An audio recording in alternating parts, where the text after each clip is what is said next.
Joining us now, National Border Patrol Council Vice President Art Del Cueto. Art, a pleasure to see you again. Art, this question: why do sanctuary states and governors of sanctuary states like Massachusetts or New York, why give sanctuary to known illegal alien felons, murderers, robbers, child abusers, and rapists? You heard Tom Homan, 650,000 criminals over the last 40 years, illegal aliens in the United States, 118,000 caught crossing under Biden-Harris. Why give them sanctuary, not think of America first?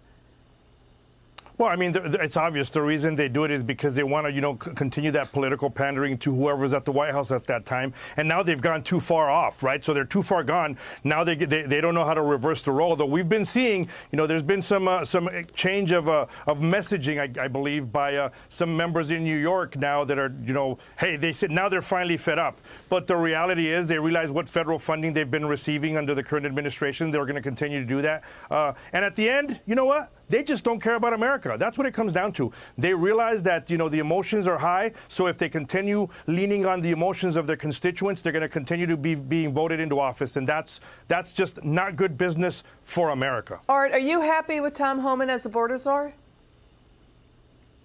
Absolutely. And I'm also happy, with Stephen Miller being up there. And I think the big issue is we've had open communication with both of those individuals. And by we, I mean the National Border Patrol Council. And hopefully moving forward, that will continue that open communication. That way they can actually know what is affecting the agents on the line. And they can call out anybody within management as well that is not willing to do the right thing or continue with the status quo is something that we just can't do at this time. So I'm happy with Homan. I'm happy with Stephen Miller. I'm ecstatic with Stephen Miller being there because I think that line of communication will remain, and they're going to be able to know the reality of what's happening out there on the border. And by speaking especially to individuals like Tom Homan, who has been on the ground, he's one of the boots on the ground. Yeah. He gets it, and he'll be able to know when we explain things to him. He wants deportations, right? Clinton did deportations.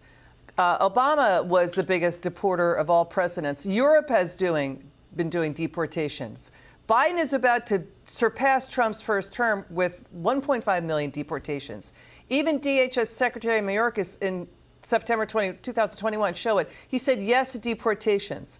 So, this whole thing about the media getting upset about this when Americans have been victimized for years, it's an indication, isn't it, of how abnormal the far left and what it has done to this country. When you hear Hispanic communities and neighborhoods saying stop, we are the front line of this. We're getting hurt first. Black communities saying stop. We're getting hit hard by this crime wave. They say stop. What do you say? Look, I think it's gotten to a point now where everyone realizes it. Look, your first allegiance should be to the United States of America, and we're a country of laws. And in order to remain the country we are, we need to follow those laws. And now you have individuals that are willing to look at the law and say, we're going to enforce it. Enough is enough. Art Del Cueto, pleasure to see you. Thanks for joining us tonight. Thank you.